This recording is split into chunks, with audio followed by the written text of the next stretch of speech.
Chapter 1. Late September, Thursday evening. Deborah unrolled the bolt of fabric, a fall calico print of small pumpkins intermingled with leaves and cornstalks.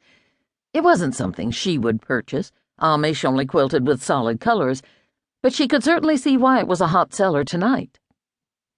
4 yards? She asked. The woman from Chicago tapped her manicured nail against her lips, both painted a dark rose. I'm not sure. Nancy, what do you think, 3 or 4 yards? Nancy Gerald wound her way through the crowd gathered in Callie's shop. Though Nancy was also from Chicago and definitely clung to her big city ways, Deborah felt closer to her since she and Callie had visited the museum last month. God indeed worked in surprising ways. She never would have imagined that quilts owned by herself, Melinda, and Esther would be exhibited in the textile rooms of the Chicago Museum of Arts. At first, the bishop had decided it would be prideful to do so. Upon hearing that, Callie had asked to meet with him personally and argued that considering the women's work too good for others to see was more akin to pride. The humble thing to do would be to allow Nancy Gerald to show the quilts. It was a backward sort of logic, but it worked.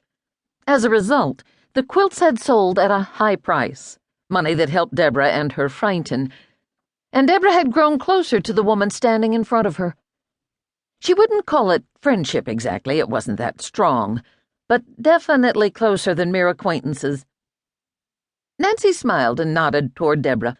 Tell her what you're making. She'll know how much you need. Deborah's the one who sewed the quilt you purchased, she and her friends. The woman's eyes widened and her hand flew to her neck, fingers resting on the diamond necklace around her throat. You're the one who stitched the diamond-patterned masterpiece that Nancy showcased a month ago? Oh, my! I was hoping I would have the chance to meet you, but I had no idea you'd be working in a shop.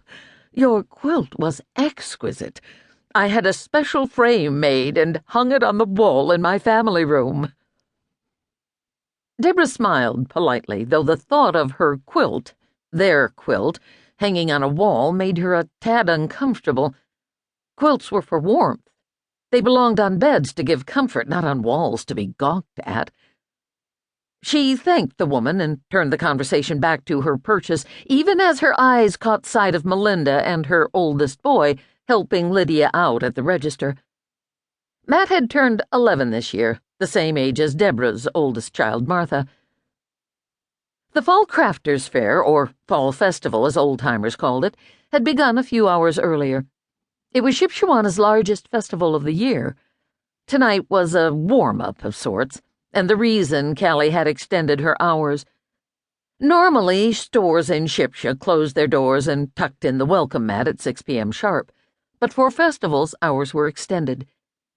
If the number of people in the shop was any indication of the crowds they would encounter, they were in for a record-setting weekend. Who would have thought quilting could be such a profitable business? Yet it had become one for her and her friends. God had answered their prayers and had provided for their needs. He'd brought Callie with her energy and inventive methods for attracting customers, and he'd blessed Deborah, Melinda, and Esther with the gift of piecing quilts in unique ways. It brought the money they all needed. Deborah's gaze fell on Aaron, Melinda's middle child, who was waiting near the door in his wheelchair, and she breathed a quick prayer of gratitude. The money earned from the quilts they'd sold in Chicago had helped pay for testing Dr. Burney insisted Aaron needed. Aaron had been diagnosed with chicken breast disease when he was very young. It was a muscular disorder among the Amish. Children with chicken breast disease lacked the structural protein, and most eventually became too weak to breathe. The great majority didn't live past the age of 2. Doc Burney called Aaron a miracle child. The woman Deborah was helping thanked her for the fabric and murmured again about how much she loved the diamond-patterned quilt she'd purchased. Who was Deborah to criticize how the quilts were used? So what if this woman enjoyed displaying them on a wall rather than huddling under them on a cold winter night? It wasn't for her to judge.